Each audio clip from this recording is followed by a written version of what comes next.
40 సంవత్సరాలప్పుడు మన ఒంట్లో ఎంత బలముందో, 85 సంవత్సరాలొచ్చినా కూడా అంతే బలం మనలో ఉంచే దేవుని స్తోత్రములు. మనం చదువుకునే వాక్యం యెహోషువ 14 అధ్యాయం 8-12 వరకు. నాతో కూడా బయలుదేరి వచ్చిన నా సహోదరులు జనుల హృదయములను కలుగజేయగా, నేను నా దేవుడైన యెహోవాను నిండు మనసుతో అనుసరించితిని. ఆ దినమున మోషే ప్రమాణం చేసి, నీవు నా దేవుడైన యెహోవాను నిండు మనసుతో అనుసరించితివి గనుక నీవు అడుగుపెట్టిన భూమి నిశ్చయముగా నీకును నీ సంతానమును ఎల్లప్పుడూ స్వాస్థ్యముగా ఉండుననెను. యెహోవా చెప్పినట్లు యెహోవా మోషేకు ఆ మాట సెలవిచ్చినప్పటి నుండి ఇశ్రాయేలు అరణ్యంలో నడిచిన ఈ 45 ఏండ్లు ఆయన నన్ను సజీవునిగా కాపాడి ఉన్నాడు. ఇదిగో నేను ఇప్పుడు 85 ఏండ్ల వాడను.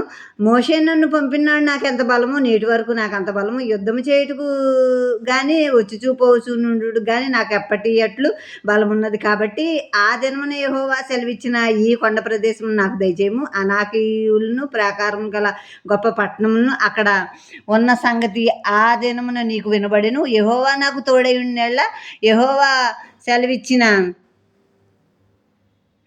సెలవిచ్చినట్లు వారి దేశంను స్వాధీనపరచుకుందును.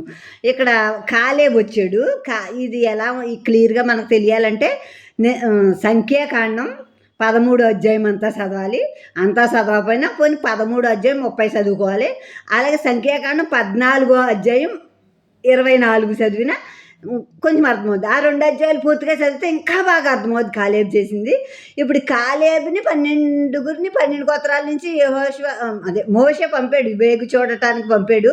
ఆ 10 మంది ఏమో చెడ సమాచారం తెచ్చారు, వాళ్ళు చాలా బలవంతులని. ఇప్పుడు కాలేబు మంచి సమాచారం తెచ్చాడు, దేవుడు మనం ఆనందిస్తే మనం ఆ దేశాన్ని స్వాధీనపరచుకుంటాం, మనం వాళ్ళని జయించగలుగుతాం అని కాలేబు చెప్పాడు. చెప్పినప్పుడు దేవుని నిండు మనసుతో విశ్వసించాడు ఈ కాలేబు.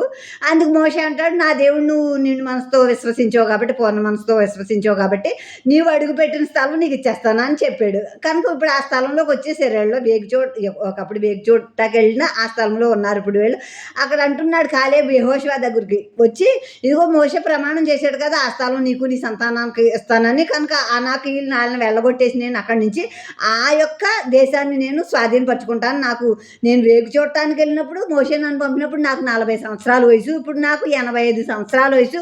40 సంవత్సరాల వయసు అప్పుడు నేను ఎంత బలం కలిగి ఉన్నాను, ఇప్పుడు 85 సంవత్సరాలు వచ్చినా నేను అంతే బలం కలిగి ఉన్నాను. ఇప్పుడు యుద్ధం చేయగలుగును, జయించగలుగును, వెళ్ళుచు వెళ్ళటానికి రావటానికి కావలసిన బలం నాకుంది, నాకు ఆ బలం సరిపోతుంది అని చెప్పి యెహోషువతో కాలేబు చెప్తున్నాడు అనమాట. యెఫున్నె కుమారుడైన కాలేబు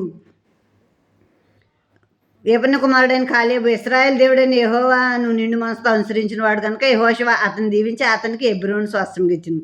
అప్పుడు యెహోషువ కూడా దీవించి హెబ్రోను స్వాస్థ్యంగా ఇచ్చాడు.